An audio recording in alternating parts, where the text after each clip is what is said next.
The first thing I would say is like, we look at EMF protection as part of an overall wellness like stack.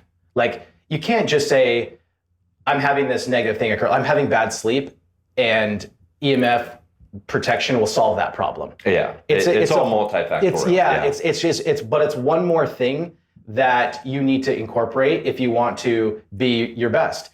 And I would start with sleep because virtually everything starts with sleep. Even if you're having problem with fertility, sleep is number one.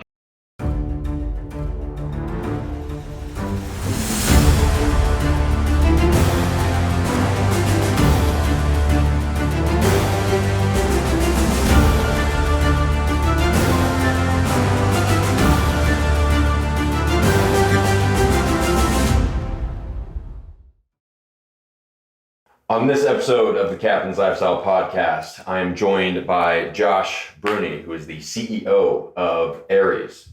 Before we dive into this episode, we're going to take a shot of ketones. Let's hit it. You ready? Yeah. All right. Twist and rip. It's straight shot, right? Like, yeah. Okay. Yep. Okay. We like to get drunk before recording podcasts. Yeah. What you put into your body today is the foundation for who you become tomorrow. That's why I fuel with Ketone IQ from HVMN. They're redefining the limits of human performance, metabolism, and longevity. I use Ketone IQ before every podcast to keep my mind sharp and clear. Head over to hvmn.com and use code CaptainMorgan_20 to get yours today. Back to the show. So shout out to HVMN for being a sponsor of this podcast. You can use code CaptainMorgan_20 to get some for yourself. And with that said, let's begin. I like this. This is a nice little touch. All right, Josh, I'm glad we're finally getting to have this conversation. I've been wanting to talk to you about EMFs and Aries for a while, and we finally get to make it happen. So first, I want to start off by asking, what is your background? Sure. Like, I know you're the CEO of Aries now. What was kind of your progression leading into that? Yeah, first, thanks for having us. I mean, it's taken some time, but we figured it out. So long overdue conversation. Background really is I spent years in working in growth marketing, really since late 90s, probably 98, 99. And then I worked with Ancestry.com before they were Ancestry.com. Oh, wow. And so that was a rocket ship of growth in early 2000 to like 2004. Back then it was called MyFamily.com, and Ancestry was just part of that. And so, but the Ancestry side was growing like crazy. So I really cut my teeth in digital marketing, growth marketing with just a hot startup, and grew tremendously and learned a lot. And then from there, you know, I dabbled and worked with lots of different consumer brands, a lot of fashion and apparel. And over the prior to Aries, I did a lot with CPG companies or consumer packaged goods, and a lot of brands that you would recognize, mostly in the wellness space. We refer to as the better for you category. So like basically anything that's sold at Whole Foods. Yeah. And I got a call from our chairman of the board, who's Drew Green, who's also the CEO of Indochino Menswear. I think they have a ladies line now, but he was calling me about a different position. It was actually for another, it was a toothbrush company that's backed by a famous comedian celebrity. And I listened to it and kind of went through it, and I was like, I'm not really interested. And this is kind of the point in my life where I was like, I can sell anything, and I feel like I can grow any brand, but I'm kind of tired of that as well. And at the time I was working with as a consultant for a large CPG company, a very well-known bunch of brands, and just decided that if I'm gonna jump to do something else, it needs to be meaningful. And so I said, no, I'm not really interested. Even though I was chomping at the bit, because I'm like, I can crush this thing. Like, we can grow this and that crazy. But I was like, no, I'm gonna hold out, think about something else. And they called me back like the next day, someone from his team, and said, hey, we got this other random company that it's okay if you say no, but hear us out. So the moment they started talking about EMFs, which is something I was familiar with already, and have kind of already lived a lifestyle that would support let's say a wellness, holistic, alternative approach, And so the word EMF had been kicking around in my household for 2 decades, right? And so I'm like, okay, keep talking. In my mind, though, I instantly go to all of the crazy products that are out there, all the bad players. Again, I've been marketing on the internet for a very long time, and so you see trends of products, wellness products specifically, that show up, kill a trend, and then those same marketers jump on the next trend, and you just kill another trend, and you just keep doing that. And EMF has been one of those, really, since cell phones really started to kind of crack mainstream culture. So has the EMF conversation, but there's been a lot of really bad players in that space. So I'm like, okay, I'm interested, but I'm interested more so to kind of say this is not for me.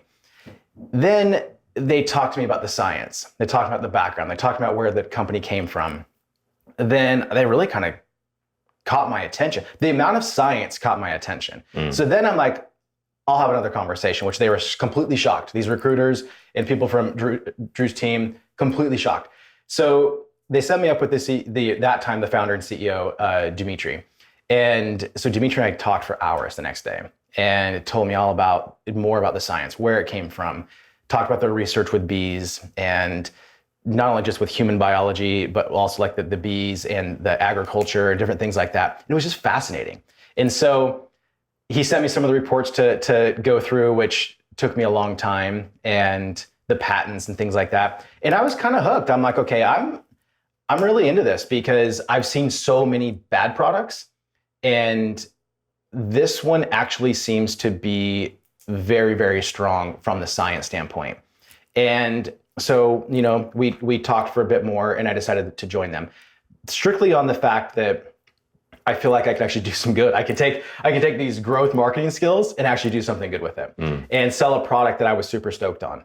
And so that's a little bit of the background. That's how we got to where we are. And that would have been in 2021, late 2021. So it's still fairly new. But last year, with the first full year of being with the company, we grew about 300% year over year, and ship product over 60 countries, have fulfillment centers in Australia, Poland, Canada, have one opening in the UK this year, obviously the US.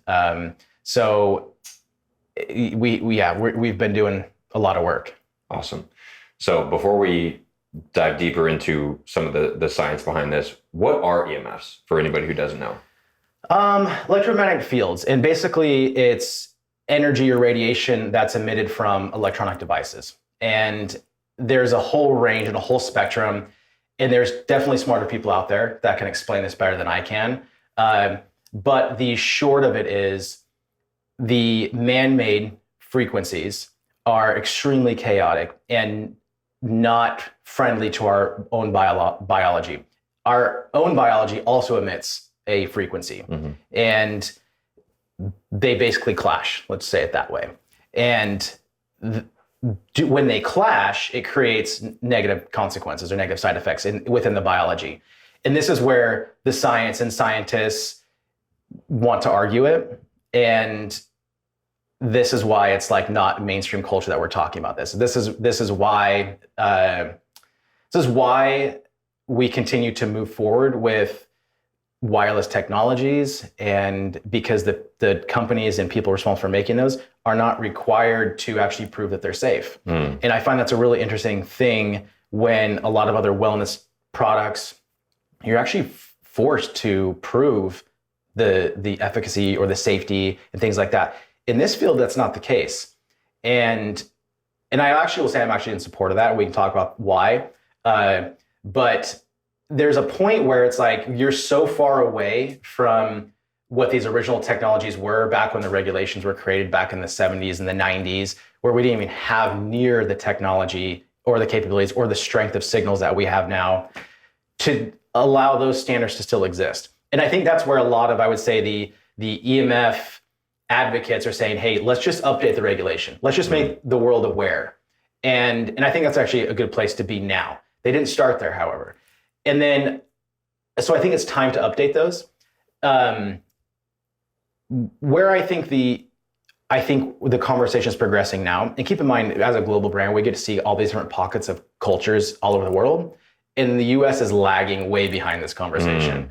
And so I'm trying to have like a US conversation right now when I know like in Italy and France and Scandinavian countries, Australia, they're so far beyond what we're talking about today, where they've eliminated Wi-Fi in schools. They have regulations. They're fighting 5G towers and things like that. It's so far like advanced compared to where we are today. Wow. Now, with where we are today, with let's say the conversation and culture, you are hearing more and more about it. Like people like yourself that are bringing awareness. But then you have, let's say, people with larger platforms. Recently, Andrew Huberman has been doing a lot of stuff on EMF and talking about the risk to male fertility. And I think that's great because you haven't seen that at all. Like he's got a really large platform that's really well respected and trusted. And if you rewind 10 years prior to that, Tim Ferriss talked about it in his book, The 4 Hour Body, and it kind of just got swept under the rug. Yeah. Like the whole chapter on like, I think 10xing your testosterone, and the first thing he talks about is the cell phone in your pocket. And he kind of got criticized for that, and then it just disappeared. Like no one talked about it anymore. And then until recently, I would say Huberman's brought it back up. And I think that's really cool because he's a scientist, he's a researcher, he's aggregating all this data and saying, it doesn't look good, guys. We should really have a conversation about this. And so when we talk about the dangers of EMF, what we're talking about is the disruption that is caused in the body. And when you create that disruption, there's a multitude of things that occur. And when you look at the list of negative side effects of long-term EMF exposure, it's really, really long. The gist of it is, it truly messes up how your body's communicating. The biology is communicating at the cellular level. That's truly and then the outcome of that can be different for everybody. And that's why this also makes it really hard. It's like if you go out in the sun, you will react different than I do. Like my DNA, my genetics might allow me to be in the sun longer than you. You might sunburn in 10 minutes. I might sunburn in 30 minutes. Or I don't sunburn at all. It's the same with EMF. It's like, and that's a type of exposure, radiation exposure as well. EMF are the same way. It's like you might react based upon your current state of biology. Let's say you're healthier, you're hardier, you've got some muscle on you, and then you got the person that's sicker, weaker. They are probably going to have an acute response to long-term EMF exposure versus you might not. Over both of you over time, it's not going to be healthy for you. And that's where I think like the stuff that Huberman talks about is really, really interesting. And he again, going to the science level, and he's specifically talking about the effect it has on cells that have a high reproduction cycle, or high turnover. So specifically like men, the sperm turns over every 3 months. And he's like, that's a high turnover cell. Breast tissue in women, high turnover. Ovaries, all of those reproductive organs, high turnover of cells. And those are the ones that seem to be most acutely affected in a very long or short period of time. And then one of the research papers he talked about recently, he specifically called out the research paper was targeting like a 4-hour exposure to a cell phone in the pocket. Ended up being like, it didn't matter what time it was, how long it was in your pocket. So like I said, we could go down that path and talk about all the negative consequences, but the bottom line is it's really messing up with your body's ability to do its job. Yeah. It just really interferes with that at the cellular level. So I've talked a little bit about some of the negative consequences, so we don't have to go deep down that rabbit hole, but I just want to hear from you, what are some of those negative side effects? We typically, the first thing I would say is like, we look at EMF protection as part of an overall wellness like stack. Like you can't just say, I'm having this negative thing occur, I'm having bad sleep, and EMF protection will solve that problem. Yeah, it's all multifactorial. But it's one more thing that you need to incorporate if you want to be your best. And I would start with sleep, because virtually everything starts with sleep. Even if you're having problem with fertility, sleep is number one. If you're having a problem with depression, anxiety, sleep is number one. Weight loss, sleep is number one. Like brain function, sleep is it always goes back to sleep. So I would start there. It's a sleep disruptor. And there's a variety of mechanisms at play there. There's just the stress, inflammation in the brain, in the heart, I would say so sleep, I start there, but there's a lot of reasons why that disrupts it.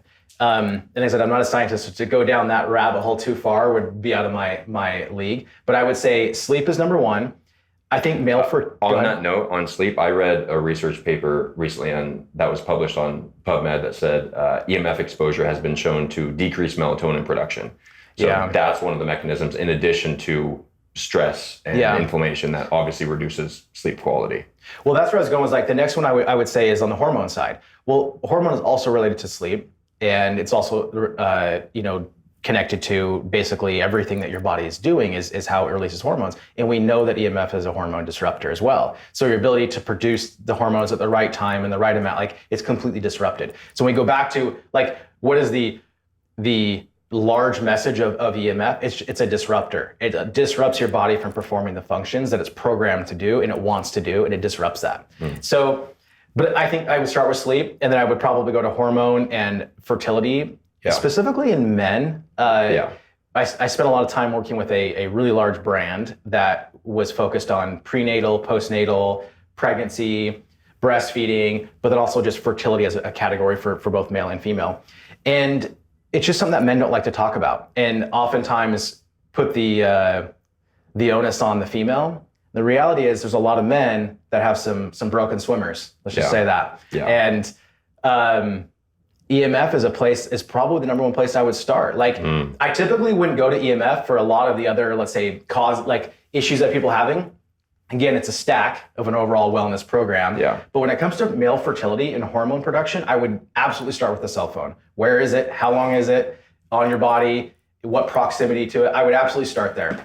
So, well, that makes sense, because men are, I mean, everybody really has their phone in their pocket for the majority of their time, and if it's not on airplane mode, like that's right next to your testicles, your ovaries, and then working on your laptop, on your lap, or even your computer, like, and the Wi-Fi router's like right underneath. So that's a huge problem. No, you're absolutely right, and there's multiple problems to that too. Not only just the EMFs, but the heat that's created from the devices is another problem that we know. And we know heat for sperm production, because you can test it in a sauna too. Like, I'm not saying saunas are terrible. That's definitely not what I'm saying, but I'm like, you can test before and after, and heat has an impact on that. So your phone, independent of EMFs and the heating of tissues from EMFs, which is another topic of conversation. That's one that I would say a lot of regulators go to, is the heating of tissues. And that's, I would say, is probably the weaker argument when it comes to EMFs. However, that's what's regulated. It's the heating of tissues. The SARS testing is actually based upon the heating of tissues. So, which is not really the problem that we're talking about. And I think that gets confused. But if you open up your iPhone, it's saying this meets the standards of SAR, but that's not really the mechanism at play. It's actually the device itself, the heat that it creates, the battery, the screen. That's actually the problem, and the proximity. So again, independent EMFs. So I would start there. What we were talking about, I would start with sleep. I would then go to hormones, look at your cell phone, where it's located, how much time you're spending on it. After that, I would start to look at brain and heart. And we did a kind of a live demo that's fairly popular on the internet of showing the effects of a phone near your head. Explain this test, because I love that video. And what's interesting about that is we recreated that. Was actually a study so we're a publicly traded company, and before we were allowed to trade, before the trade commissions, and because we were traded in Canada, because we're a Canadian-based company, before we were able to trade, before they allowed us to be a public company, the bankers who take a company public had to go do their own research, independent of us. And so they actually worked with a U.S. university, a very well-known one, a large one, and conducted their own tests on our product. And this is one of the tests that they did. They did heart rate variability in conjunction with EEG, which is measuring your brain waves. That was just one of the tests that we did, or that they did. And so we were able to look at the results and look at that, and we couldn't do anything about it. Like, that just something they had to go do on their own, completely independent of us. Short story there is we're trading on the stock market, so they obviously had positive results from that. But we looked at that and I'm like, that's a really clean way to demonstrate that number one, EMFs cause a reaction, a biological response, a negative biological response quickly in your brain because you can visually see it, right? Yes. And so what our demo did was, that was inspired by actual research in a lab where we're like, we can do this in this room right now. Like it's that easy. It's so easy to say, okay, let's strap this EEG machine on. And so we brought a neuroscientist whom we'd never met. We met him literally that day and we were stressed he was not even gonna show up. And he lived in Santa Barbara. We were shooting this thing in LA in a studio and had one conversation and just asked if he'd be available to come do this. We referred because the person we had lined up couldn't do it, referred us over to Dr. Dogres.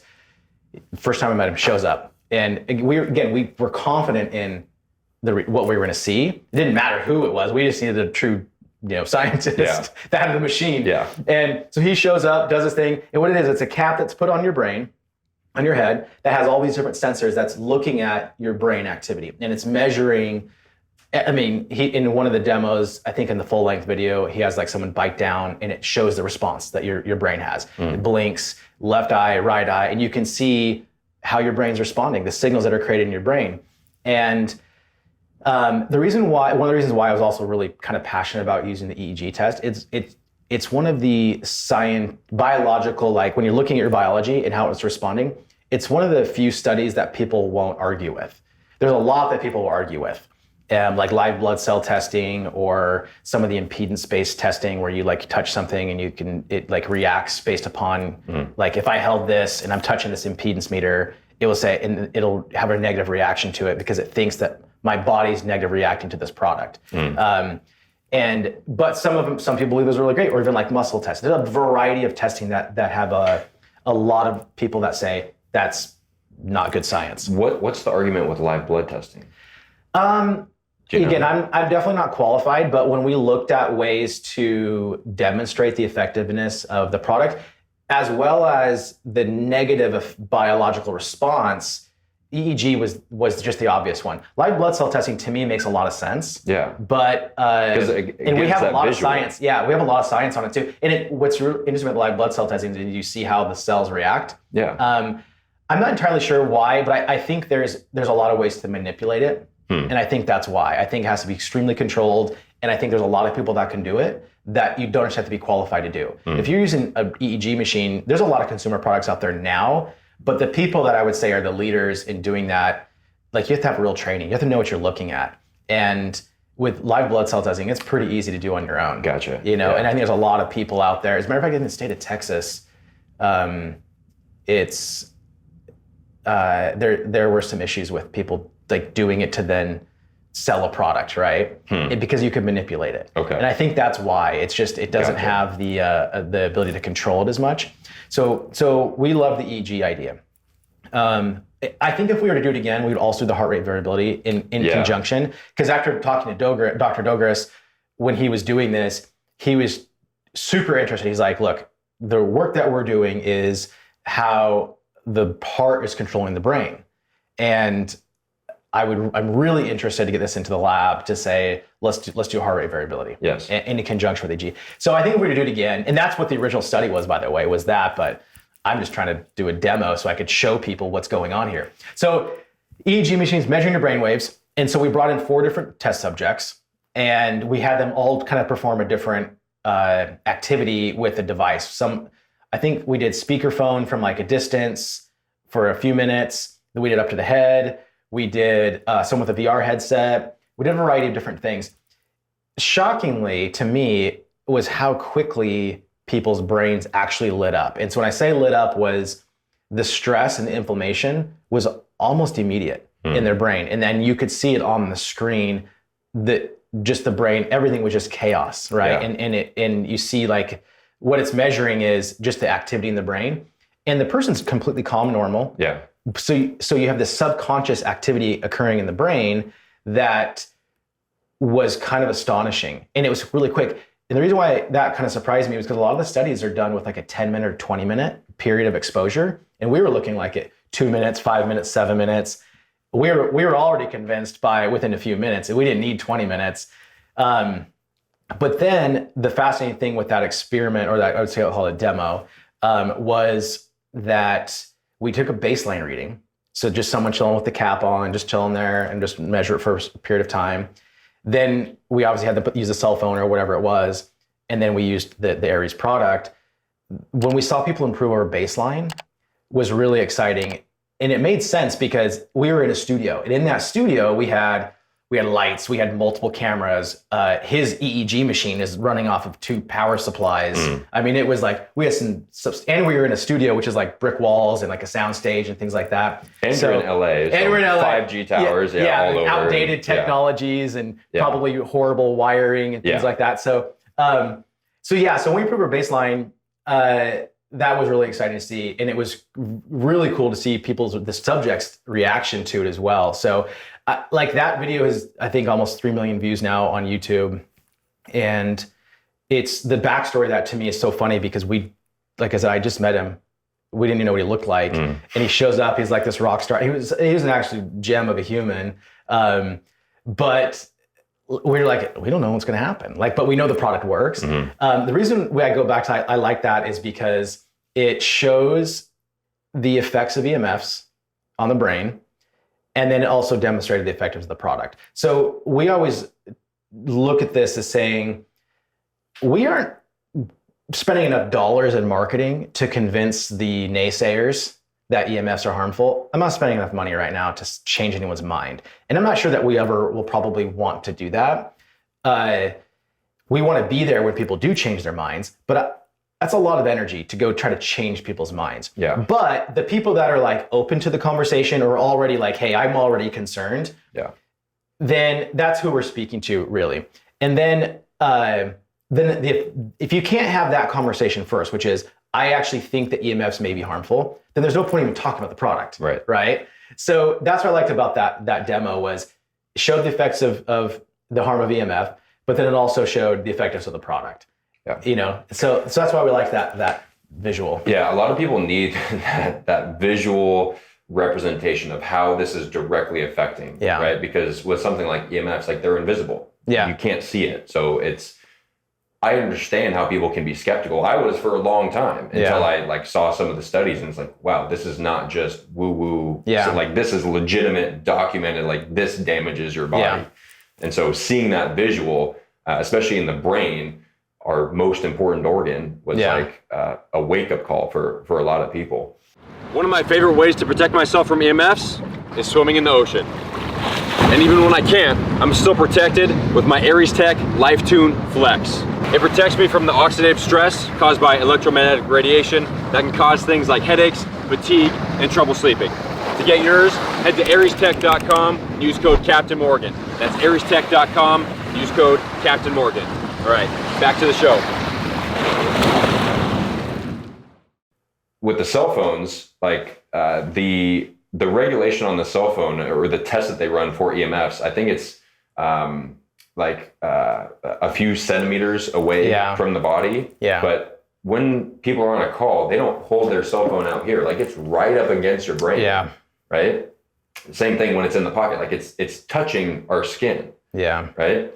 So why do you think that it's not so mainstream yet? Why do you think these other countries are way ahead of the United States? I think the United States, we're better marketers. I think we're better brand builders. And that's not a negative thing on the other countries, just that you come to America and we're capitalists. And I think anywhere that you see an asymmetry of dollars being spent on marketing, you're probably gonna have a little bit of a problem. And so when you rewind back to, let's say, when cell phones were starting to come on the scene, and then you had this group of EMF people saying, hey, there might be a problem here.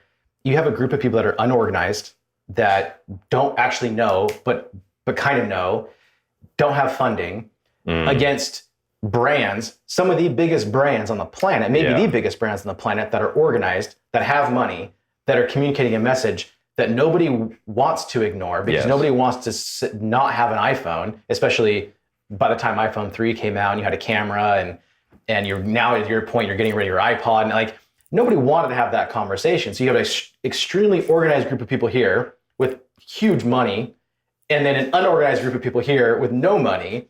And so you have this asymmetry.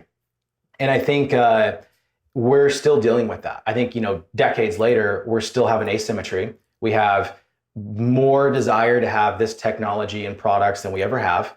And it's only growing. I mean, everything's connected. Again, I'm talking about, let's say, early 2000s when nothing was connected and virtually everything is connected. Yeah. And so who wants to go back? So of course, it's going to be a hard conversation. And so I think that's why. Now, I think you have more people.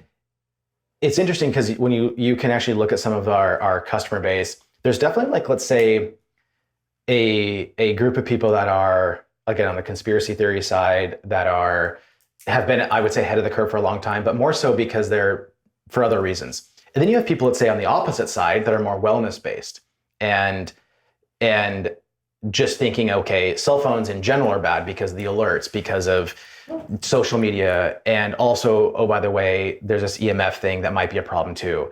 And so you have these like completely polar ends of thought, but both are arriving at the same conclusion, which are, we should maybe pay attention to this. And it's just growing. Those polar ends are growing, that it's now moving, I would say, more center.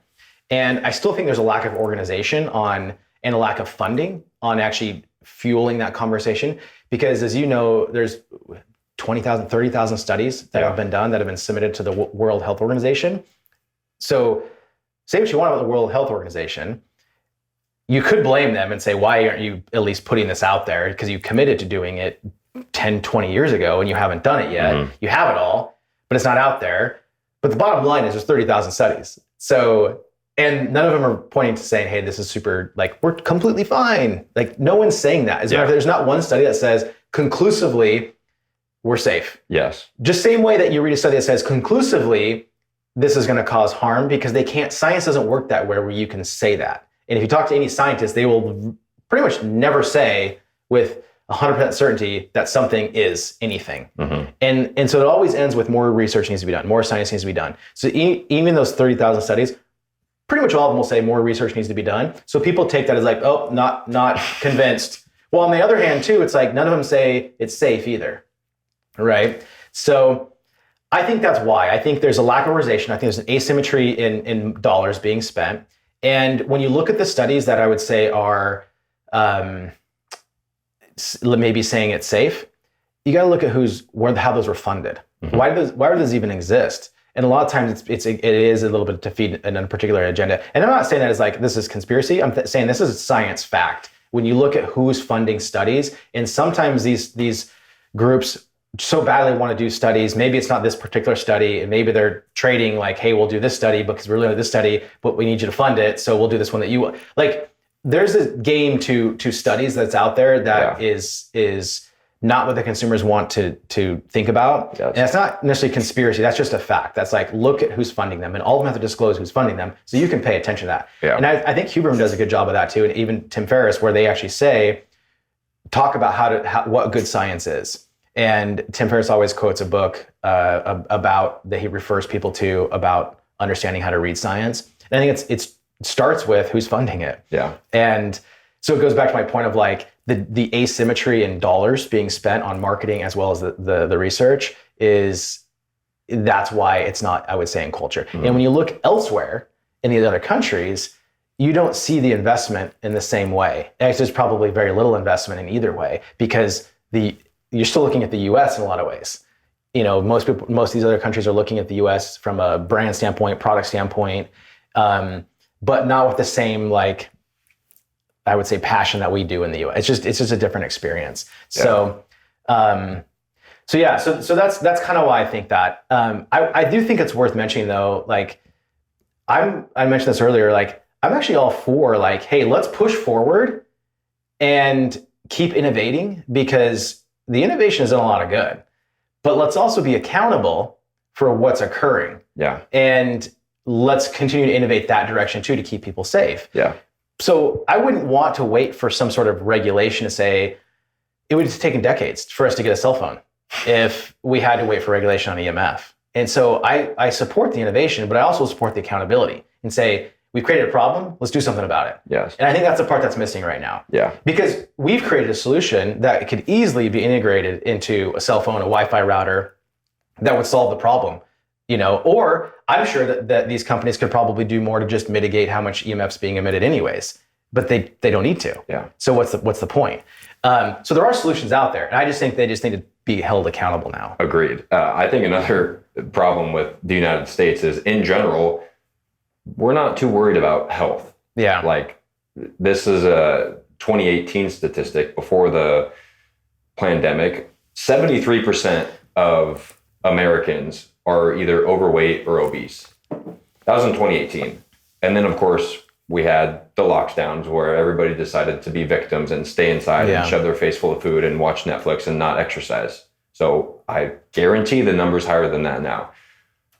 Most people are stressed out, anxious, depressed. So we're not too worried about health, right? So even if, or even when these studies do come out and talking about the harmful effects of EMFs, it's like, oh, I'd rather have my phone because it's convenient. And again, not saying that you can't have your phone. I obviously have a cell phone, right. but I know how to mitigate some of those effects.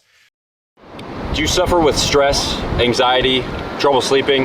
If so, you could be part of the 80% of people who don't get enough magnesium in their diet. Most supplement brands use cheap, low-quality ingredients at ineffective doses. Bioptimizers goes all in on their formulations, combining 7 different forms of bioavailable magnesium. That's why I recommend Magnesium Breakthrough from Bioptimizers. You mentioned some research on bees. What is that? Talk to us about it. Yeah. So actually right now, we about a year ago, we kicked off like what we just call an observational study in Canada with the largest kind of beekeeper organization. There's thousands of beekeepers participate in this organization. And I think we shipped out like 500 different products to beekeepers all around Canada. And we already have some science that we've done from years ago around bees.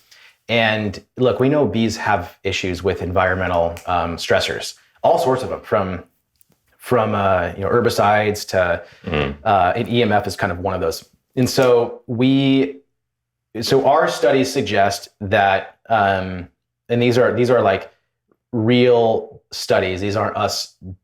These are working with other people, and these are pretty old studies with some of our older technology.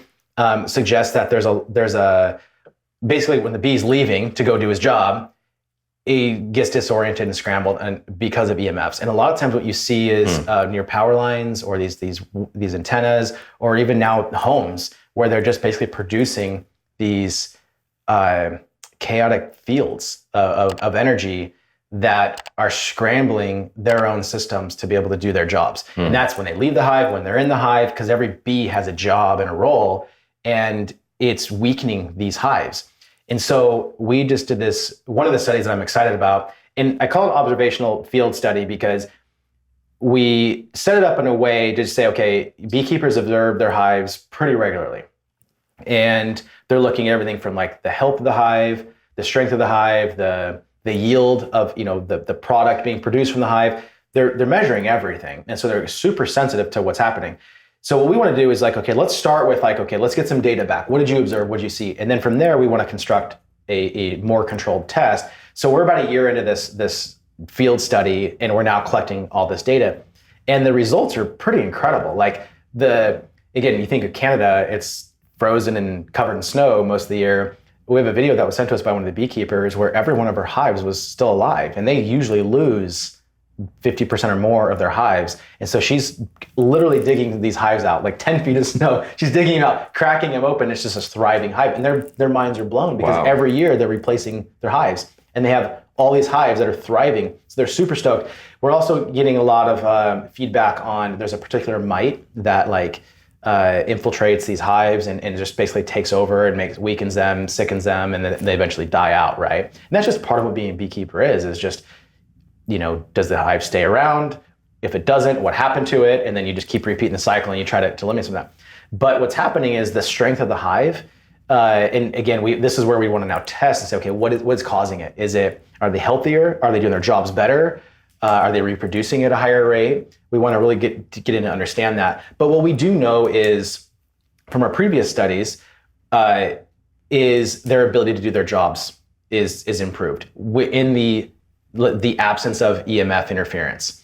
So that's what we do know. And we're seeing it play out again. And their immunity is better, their reproductions are better, their yield is better, their strength and survival rates are higher. So that's what we're seeing play out right now with these beekeepers in Canada. So we're looking forward to kind of constructing a more controlled, study after we can wrap this one up and get a good kind of recap put out there. But that's an exciting one. And that's just kind of one field of that we're interested in pursuing. But bees is one that I think is just easy to overlook because we don't think about it, right? Most people don't think about the bees. But they obviously play a critical role in everything. So this is one of those things that we don't realize we've interfered with. Because again, it's invisible, we don't see it, and we don't see the bees. So now we've got these two things that we don't see, but we depend on. And so we're excited about that as a potential field for us. That's super exciting because bees are awesome. Yeah. Bees are freaking great. Like bee products are some of the healthiest products that that you can consume. Okay, so all of that being said, we talked about some of the studies, some of the harmful effects of EMFs. How can we protect ourselves from EMFs? Yeah, outside of using our product, we can talk about how the product works. There's some basic stuff that I think a lot of people know, and this isn't going to be new information. I think there are ways to just control your exposure within your home, shutting things off, shutting Wi-Fi off, especially when you're sleeping. This is something you'll see a lot of athletes talk about too, of that they know it when they're looking at getting these incremental, like when I go to the gym, I'm looking for these massive gains. When you're a tuned athlete, you're looking for tiny little edges. You're talking fractions of a benefit. But this is one of those areas you hear a lot of athletes have found on their own of removing any, let's say, Wi-Fi, cellular stuff out of the room, obviously darkening the room a lot, controlling temperature, all those things play into it. But killing Wi-Fi, I think, is a big one when you don't need it. And it's a really hard one, I recommend putting things on timers if so it just shuts off on it because you're not going to remember. And I think that's one. I think the other one is obviously being aware of where your cell phone is and, trying to use hands-free is when possible, like speakerphone or a wired, connection when possible. And I think there's a few of those. There's some great blocking technology. I wish I knew it more. I'm actually a fan of the blocking technology world because they're spreading the message. They're creating awareness. And I think anyone that's on that journey with us deserves some credit. The tricky thing I think with blocking technology is it's not super sustainable. Like it's hard, it's expensive if you want to be covered head and toe all the time. Like it's just not realistic, especially even in your home, you kind of can control the environment. But if you really think about it, it's actually still really hard in your home because everything's getting connected. Like your air conditioner's connected, your thermostat, your meter outside. Everything is. And then what's going on in your neighbor's house above you or whatever. It's just so hard. So imagine when you go out now and you have no control over the out. So blocking to me is I support the mission, but I think it's a difficult one. It's not sustainable. But I do think there's especially for pregnant women, the blankets that shield. There's the bands that you can wear. I would probably recommend that for everybody, regardless of what other products you're using as well, just because of the sensitivity of what we're talking about. So the other thing I would say the blocking was, it's really interesting because you can create a negative effect too, because you can trap EMFs as well. And I think that's something that I don't understand well enough, but I do know, even if you look at the iPhones, their terms and conditions, it says hey, if you're using specifically a metal case, it's definitely going to throw off our what we just told you, right? We meet these standards, but if you use an external case, we no longer can say we meet these standards, right? And so that's something that I think a lot about too with the blocking stuff is it's actually pretty tricky. And I know there's some of them that have, because what you're doing is you're actually creating a wall essentially that's either keeping it out, but you're also it's keeping it in. And so I think that's, to me, on the blocking side is a tricky conversation. But I would still say for pregnant women, I would definitely probably look at some of those things. And then I think limiting your overall exposure, how long is important too. And then there are some studies that suggest, it is, there aren't really any amount of time. I mentioned the Huber one. He said it turns out that it didn't matter how long you had the phone in your pocket, you had a response to it. There are some that suggest it needs to be 5 minutes, 10 minutes, whatever it was. I just think limiting your exposure is going to be healthy. Specifically, I think the phone to the head. Oh yeah. I think the earbuds. AirPods. Yeah. AirPods. Yeah, the AirPods in particular. Like, we get a lot of questions about EMF readers because our product doesn't block or interfere with the transmission of information or data. So you actually can still get an RF reading on the meters. If you look at AirPods, they have a really high reading. Like they're kind of off the charts in some, especially when they're in the case and they're charging, they really light up. And so that was a real question mark for me. Like, I would say I've definitely been guilty of being an AirPod user until the battery died. And I'm like, that sucked. That was like 4 months. These are like disposable and they're expensive. So I was kind of out to begin with. But the number of things that we get from hearing from customers about headaches, pain in the ear, the proximity into your brain and like the direct conduit. It's right there. It's like, pretty crazy. Yeah. And I appreciated, again, I'll reference Huberman because he just talked about this like within the last few weeks. He's like, he doesn't use them anymore because he's like, the studies are just like, it's too risky. And it's a direct, like you've penetrated the skull. Yeah, you're direct line. Directly into there. The direct line. And so like I said, I would probably eliminate those. Take out the probably. Nobody wants to say that because they're super convenient. Yeah. Like, they're fantastic product. I think it's the best product Apple's made in a long time. But from a convenience standpoint, I had some and I gave them away to somebody at Christmas because I'm like, I'm not going to use these for that exact reason. Like, they could be convenient, but the pro con to the health risk, it doesn't make sense to me. Yeah. So are there any other ways that, I think your diet and nutrition, I think, is also important. I think that, again, the harder you can make yourself to resist of any sort of, environmental stressor, whether that's, getting sick or, pollution or whatever, I think all of that's important. Like I said, I look at EMF protection as part of an overall wellness stack. I would put it as a foundational piece, though, where I would say most people have that awareness to where EMF fits into it, but I definitely think it's a foundational piece. There's been a lot of work done around immunity, and specifically how EMF in the correlation to poor immunity. And the challenge that people have is they just don't have an acute response to the presence of a cell phone. They just don't know that it's affecting them. Yeah. And really, there's unless they have EMS, electromagnetic EHS sensitivity. Yeah. Or they have other, let's say, neurodegenerative diseases, like people have had Lyme disease or things like that. We hear a lot about it, and they're just incredibly sensitive. And to all sorts of these stressors. I look at it as an overall wellness stack, and I think it's a foundational piece. And that work that's been done, around immunity was kind of met with, the timing of it was pretty bad because it was kind of met with COVID at the same time, and people kind of claiming conspiracy and 5G towers or created COVID and things like that. Yeah. That was really, the whole point of it was really missed on the fact that, no, what we're saying is the exposure, the long-term exposure to EMFs weakens your body's systems, one of them being immunity. And I think that's, again, it's just overlooked. So I look at EMF protection and awareness as it just part of your wellness stack. And I think it's a foundational piece. Yeah, agreed. I'll give a few more things that I personally do to reduce EMF exposure. Number one, I keep my phone on airplane mode most of the time, unless I'm using it. Like, that's just the default state. So that lowers it a little bit. Ideally it's off, because that almost completely turns it off.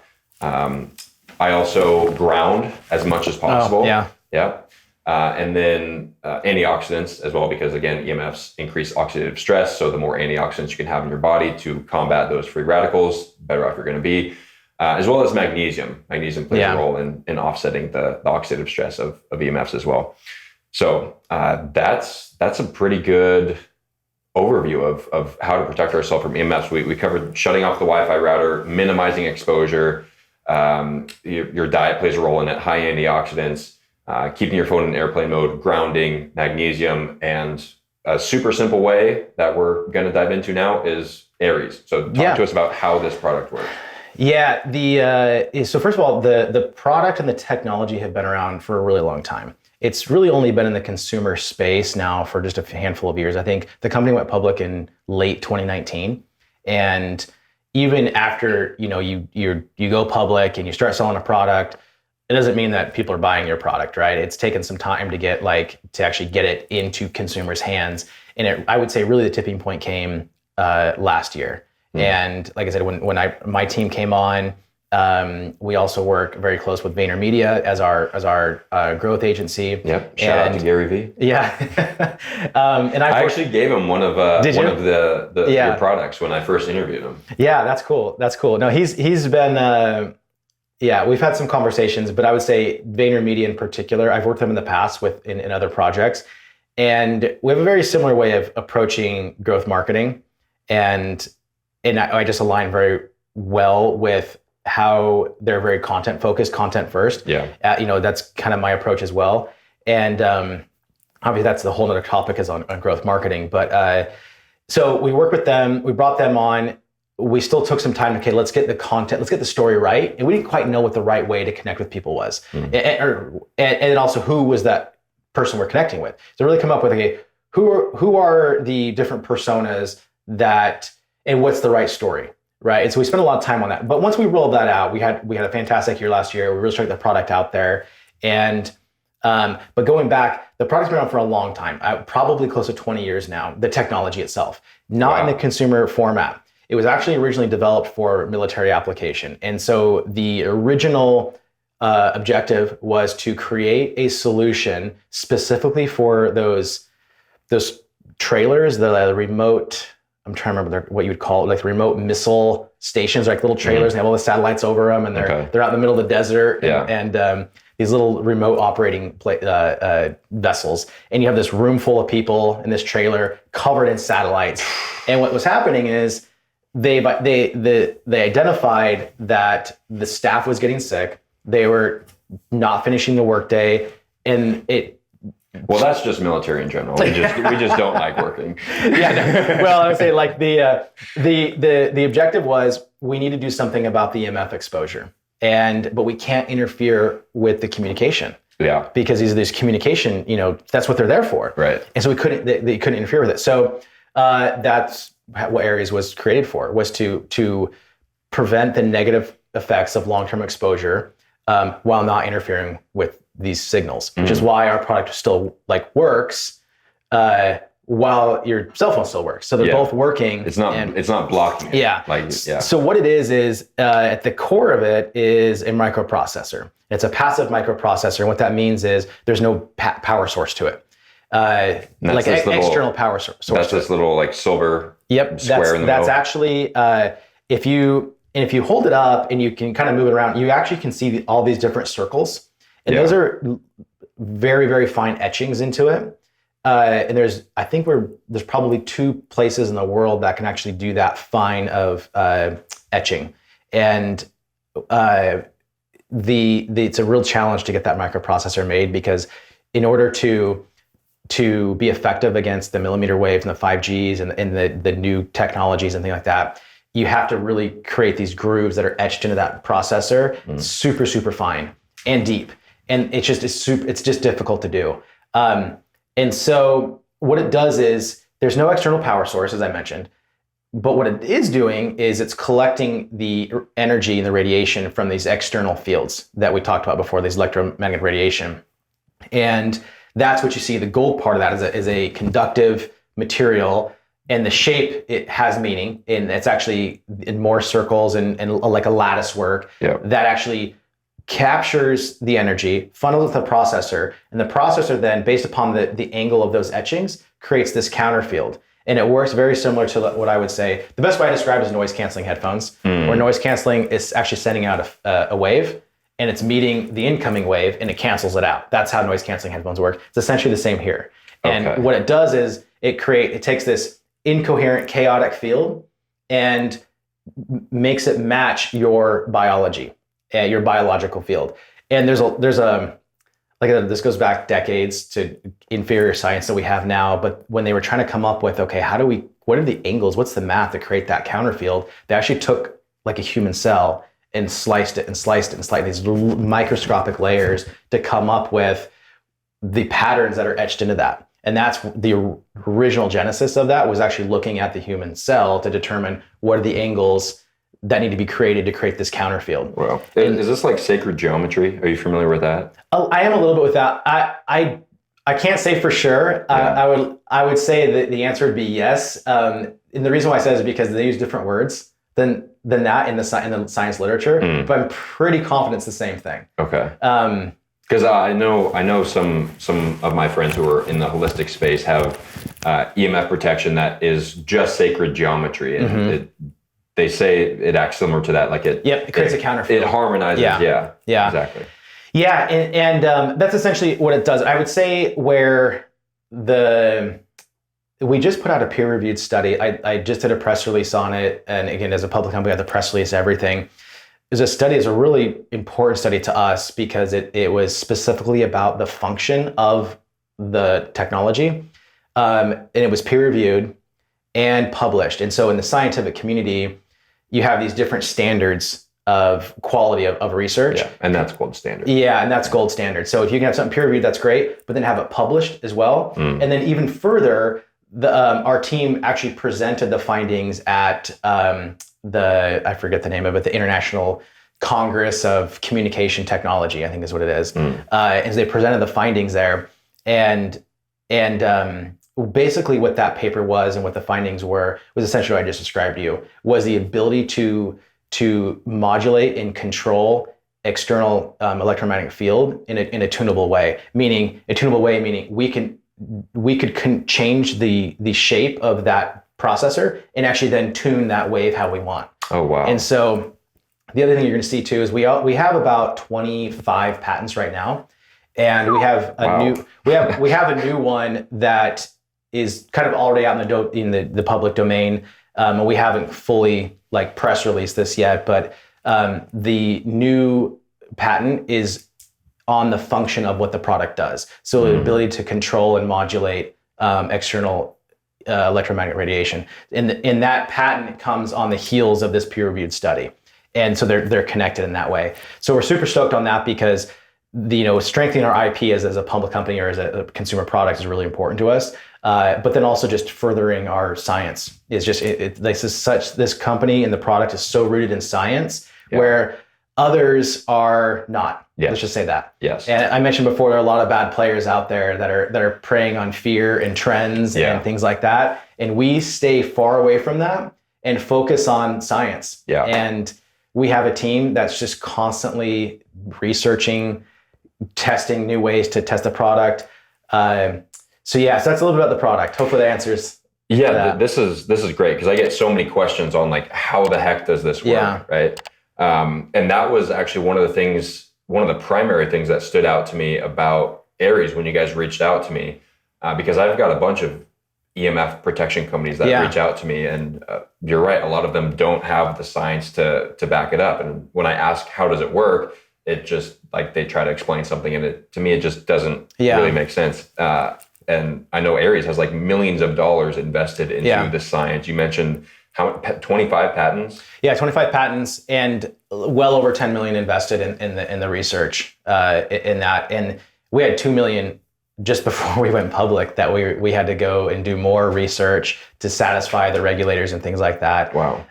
One thing I would mention though, that I also think is kind of a unique anecdote is that lattice work that actually kind of captures and funnels the energy is actually based on Nikola Tesla's designs. Wow. Okay. And he had a vision that he could harness the Earth's electromagnetic field and actually provide electricity to everybody. And so I think there's a tower, I think it's in New Jersey. There's actually a replica in Texas. This giant tower that's essentially the same types of shapes and lattice work that's supposedly was designed to capture the Earth's energy. And so it's a very similar principle. And I would say all the science that's come after that has basically followed that initial path of what he was creating and his vision for that. So we are the first ones to come up with that ability to capture electromagnetic radiation or this energy, this external radiation. We're the first ones, but the way that we've applied it, and like I said, it's now powering this processor that then creates this counter field is really cool. We have I'm hoping that future versions of this product, something I'm pushing for right now is, and we've done it in a laboratory, but the ability to take that product and then also power like an LED or something to show that it's working. Wow. So you can actually, there's enough energy being captured to be able to then create enough juice to then power some sort of indicator. So my hope is in future iteration of this product, I have to figure out how to package that all up into a consumer product. Yeah. But well, that'd be sweet if like, there's like this could light up. Yeah, and, like that'd be so you're cool. like Iron Man all of a sudden. Yeah. But yes. But I think one challenge that we have with people is like our products are we try to make them affordable, but they are. So we're talking about microprocessor, which is like today's gold, and then you buy it, you spend this money, and you get it, and you're like, okay, now what? Right? It doesn't do anything that you can actually feel, see, or hear, or whatever. Like it just sits there, and you just hope that it's working. So something like that just gives this idea that, okay, now I'm protected, or like, hey, there's definitely a presence of EMF here because it's now lighting up. Yeah. Yes. Yeah. I'll say a personal experience that I correlate to Aries, and this relates to the military as well. I had no idea of EMFs when I was in the military, and I started to develop tinnitus. And I correlated that with being a machine gunner, like just having the machine gun next to my ear constantly, which I'm sure it's partly some of that, right? Like there's definitely damage to my ear. It wasn't helping. No, like oh man, one time I shot it with no earplugs in. Yeah, that was a lot of ringing. Took a while to get my hearing back. But so I developed tinnitus in the Marine Corps. And even when I got out of the Marine Corps, I still had tinnitus. So I thought that it was correlated to the machine gun, but then I had stopped shooting and I was still experiencing this tinnitus, which is ringing in the ears. Yeah. And then it wasn't until after I got Aries products that started to go away. It's not completely gone now, but it's dramatically reduced. Yeah. So that's one noticeable difference that I've experienced. Also when traveling. Yeah. Like when traveling, I've noticed a dramatic reduction in stress and inflammation, especially on long flights. So that's something noticeable that I've personally seen. So I'll tell you an interesting, recent thing that has come up now a few times with customers. We always hear the great stories. We've recently had a few customers that said, hey, we got your product and it makes us feel sick. And I'm like, this is kind of crazy. And so I talked to Dimitri about this. I'm like, what's going on here? He's like, oh yeah. He's like, no, that's actually a common thing. And he said, it's because your body is so out of tune from external radiation that you've actually started to adjust to that external chaotic wave. And so what happens is when you now are, let's say, tuned, like you've retuned, that it actually makes you feel off. And it made a lot of sense.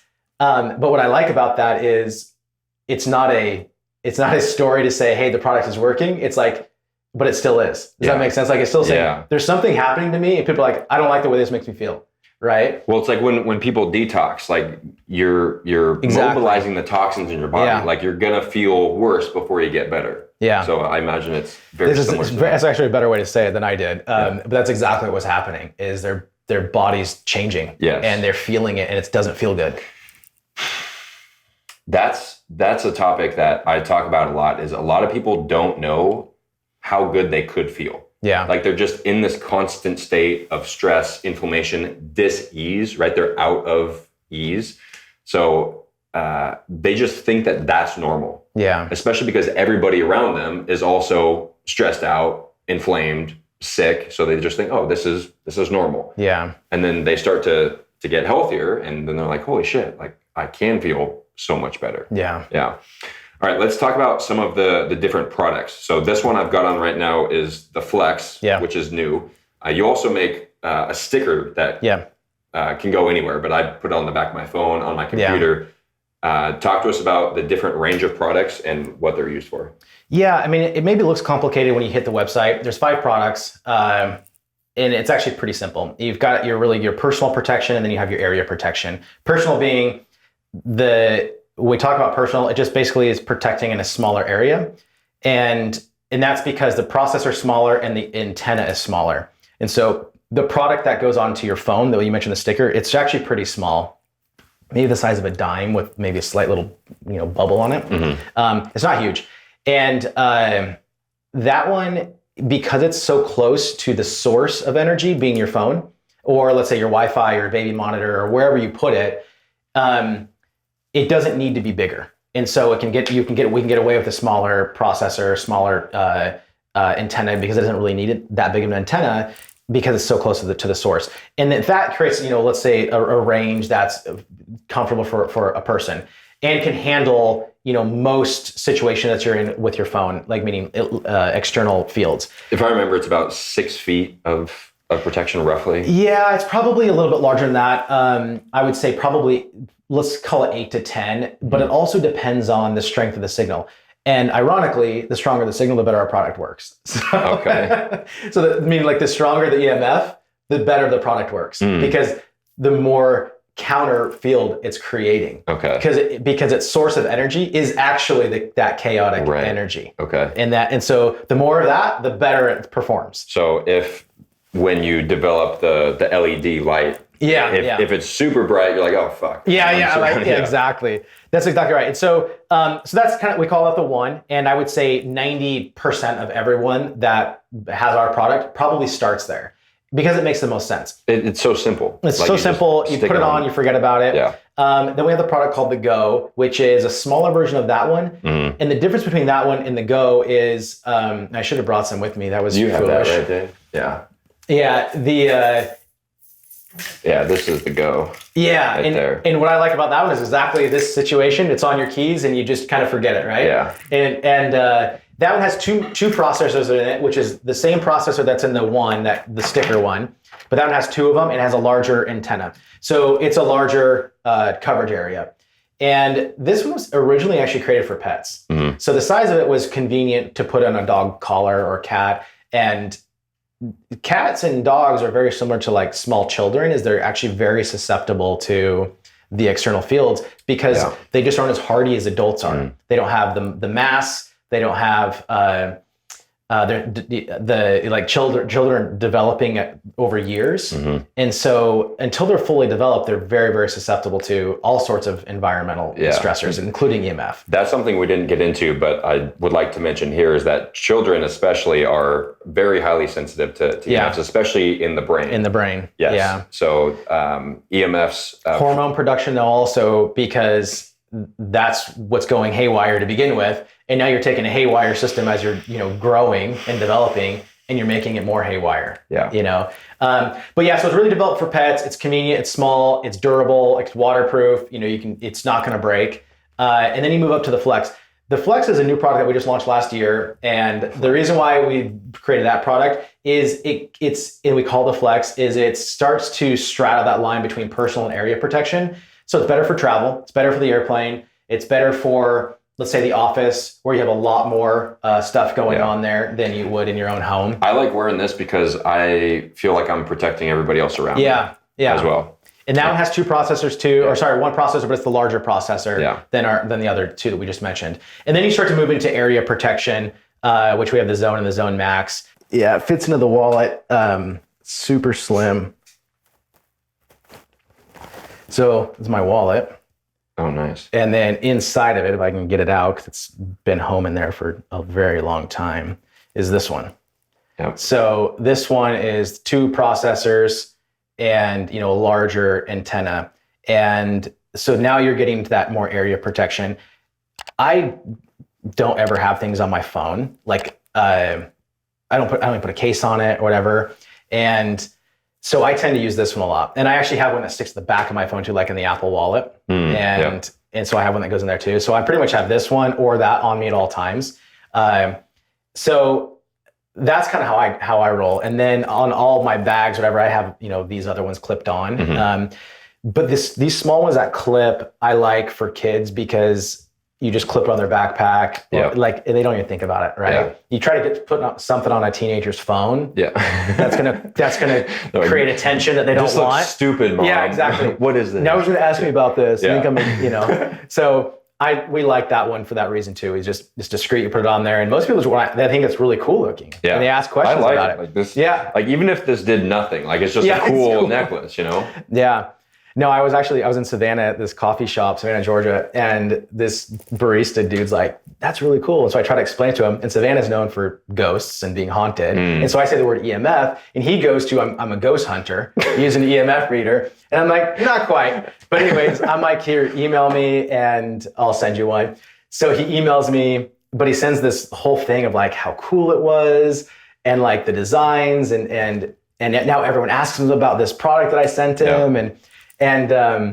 But yeah, it's a conversation piece. Almost everyone asks about it, and they think it's designed like if it was like I don't know, like it's art. And I guess it kind of is. Yeah, well, but it's art with function. Let's say that. that sacred geometry. Right? Like it looks geometry. Really cool. Yeah. And then the Zone Max is the rectangular one. Yeah, that one has 3 processors, and you know, it's difficult to talk about the area of protection because if you want to say, hey, I live in a 200 square foot apartment and you want to buy this, it would work. But then you got to think about walls, right? So we talk about like line of sight. Yeah. And so if you live in a big home, we definitely recommend multiple to put them in the rooms, especially where you're sleeping or near the source of, let's say, Wi-Fi or smart meter or things like that. Yeah.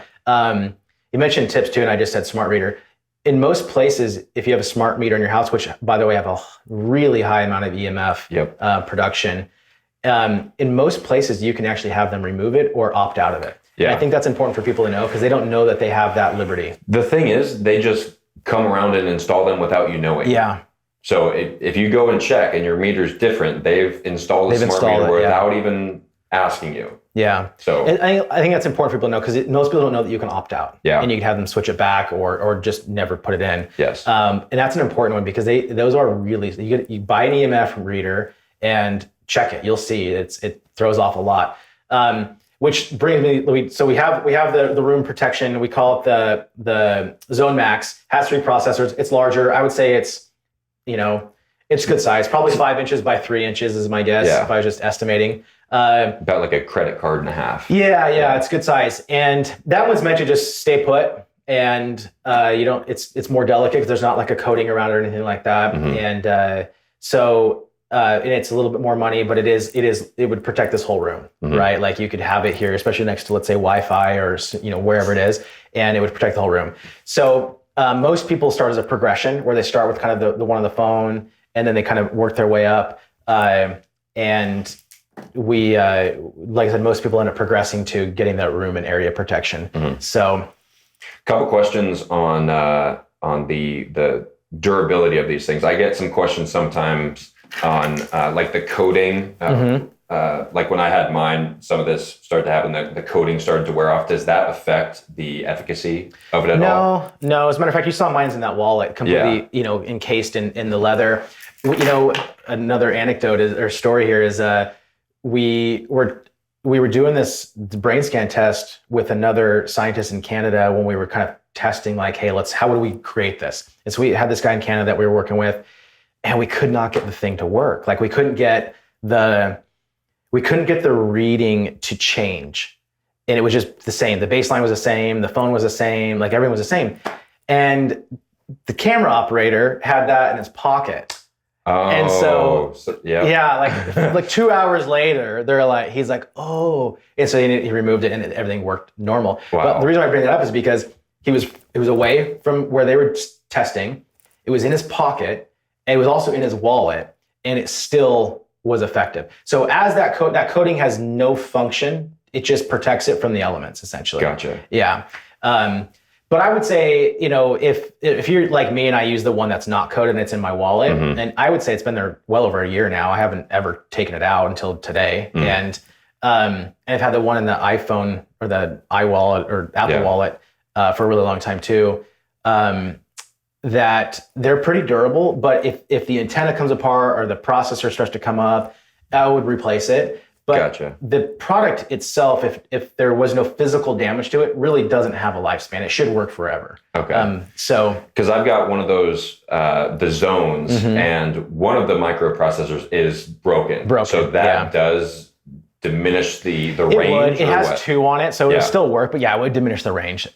Mostly. It would, the space that it would protect. Gotcha. Yeah. Okay. And in terms of like lifespan of the product, You mentioned that it stores energy. Yes. It doesn't really store energy, no. But what it's doing is it's actively capturing and converting the external field, in and out. Okay. Yeah. So some people have asked me if I need to like ground this or charge it or do anything like that. No, I think you hear that from other products that are out there. And I don't understand how that works. We're talking like quantum science and things like that. I don't understand how that works. Yeah. And that's definitely not this product. This product it's technology. Let me say that. That's probably the best way is it's technology that is working. And there's no like, it's science-based. It's in what you're talking about. I'm not saying that quantum stuff isn't,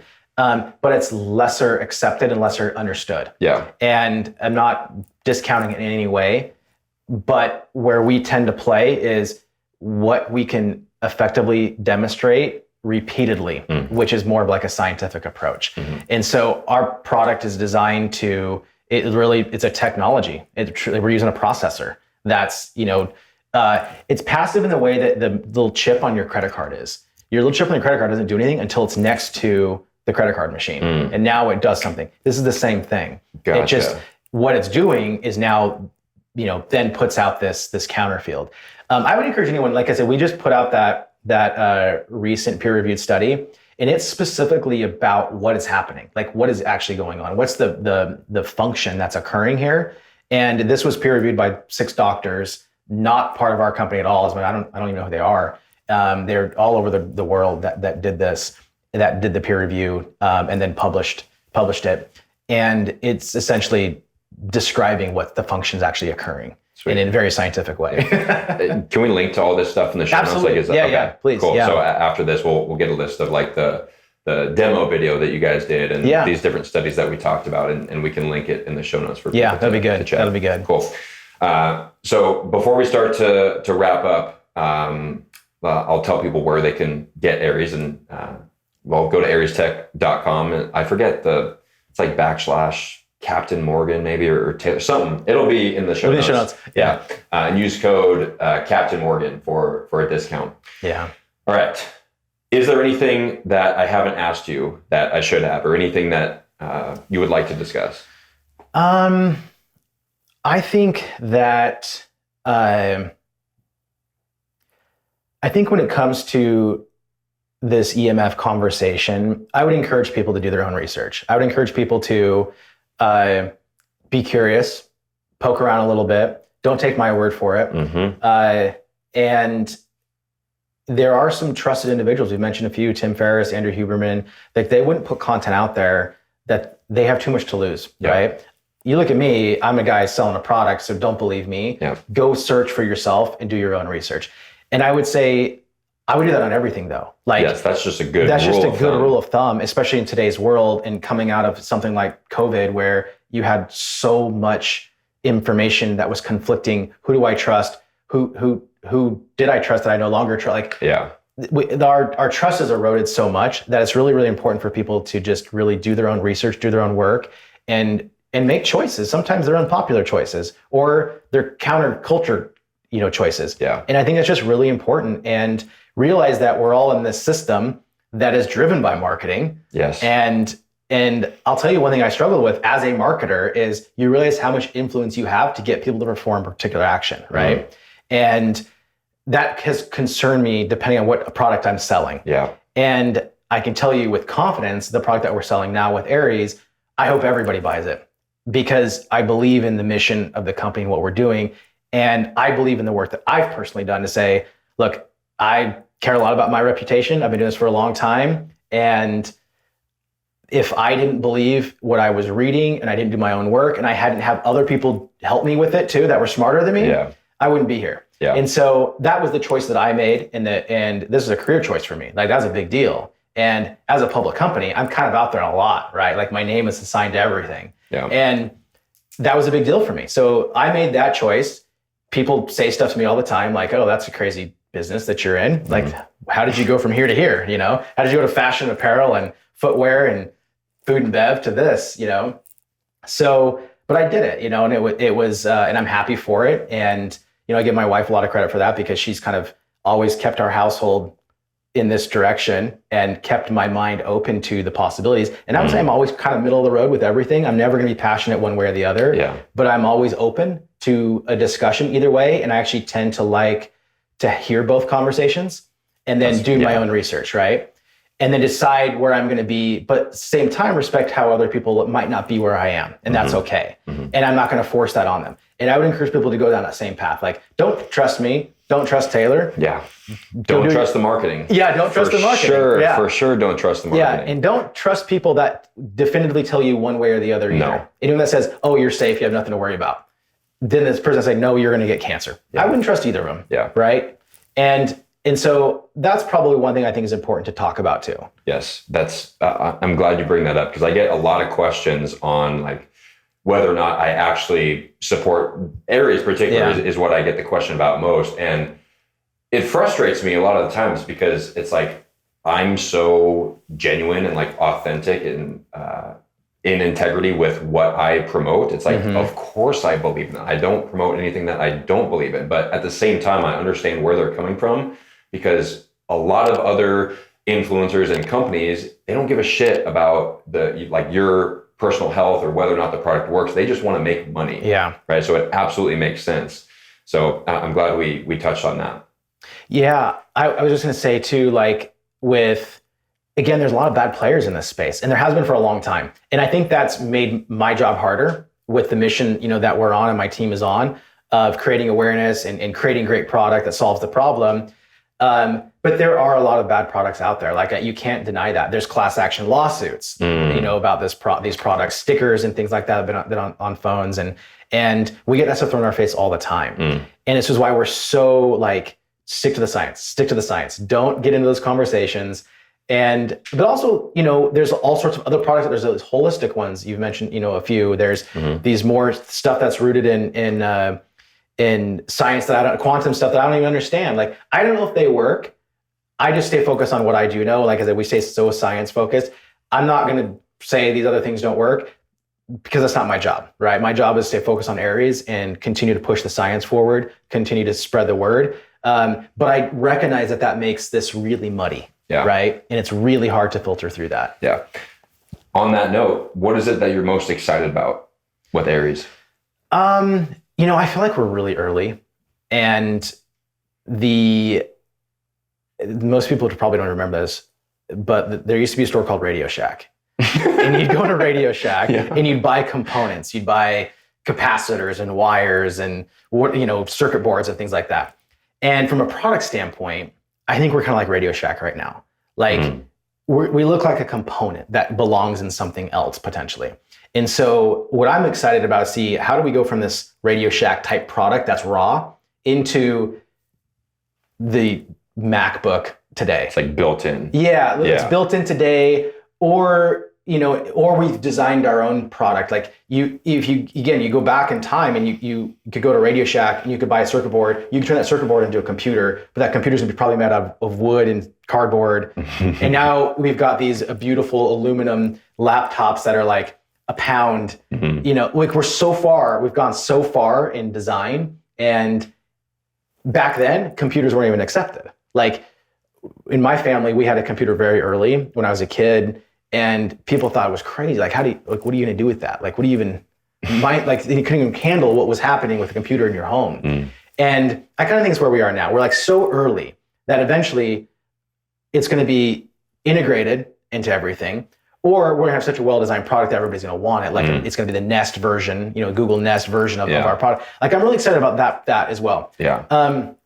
I'm also excited to continue to meet people that, like yourself, that are advocates and talking about this, that I think have courage and bravery, that are saying, this isn't going to be, I'm going to meet some resistance to this message. Oh yeah. And I've met resistance. Yeah, absolutely. You do. I'm going to meet some resistance, but I'm passionate about it. I understand it. And I have my own like personal experience to share, and I'm going to forge ahead. And I think going from where we are today, this Radio Shack version, to hopefully this beautifully well-designed future version of the company and product, and then all the people I'm going to meet on the way, and simultaneously the growth of the team behind this, who you met some of them, you interact with some of them. They're young, they're courageous themselves because it's their career, and they've got a young career. I'm excited to take them on this journey too, and to take them places that they didn't think they could go, and this company to that level as well. So that's exciting for me as like a leader where I am in my career, but also simultaneously the ability to do something good, sell a product that's good, that's meaningful, it's going to make real change. Yes, love that. Last question. What does thriving mean to you? Interesting. Interesting. I say interesting because my initial reaction was, I think that definition has changed over the years, and probably comes with being able to look back and learn from where I've been. But my initial thought is I would kind of start with a definition of thriving. So first of all, I think it's important for people to have a definition of what it means to thrive for yourself. And for me, that definition would be physically, mentally, emotionally, spiritually, whatever that spiritual might mean to you, fortified, optimized, well enough that you can go do, build, learn, create something of importance that you can then give to the world and serve. And so I think of it as like, you kind of start with your individual self, and then, which you're going to be super ineffective if you aren't healthy. And you haven't built that healthy environment. And when I'm healthy, what am I going to do now as this powerful human? I'm going to go build, create, I'm going to learn and consume as the information that I can now restructure and create something in the world that I can now give and deliver to people and then serve them in that process. So to me, I think that's what thriving is. I think it's a journey, and being put on that journey, like I said, where it feels like a never ending journey though. And I think that's what thriving is to me, is like, you're constantly in pursuit of that vision of what it is that you're doing, whatever you're creating, building, sharing, teaching, and then you're serving it. Right. So that's what I think about. Love that. Well, my purpose is to make thriving standard. So I'd like to present you with this sticker, and thank you for coming on to help me fulfill my purpose to make thriving standard, because I absolutely believe that Aries, like you said, is going to be a household product. Like, it just makes so much sense. Right. So thank you for coming on this podcast to talk about the effects of EMFs, Aries, and how it can help. Appreciate it. Thank you for having me. Boom. Live the captain's lifestyle.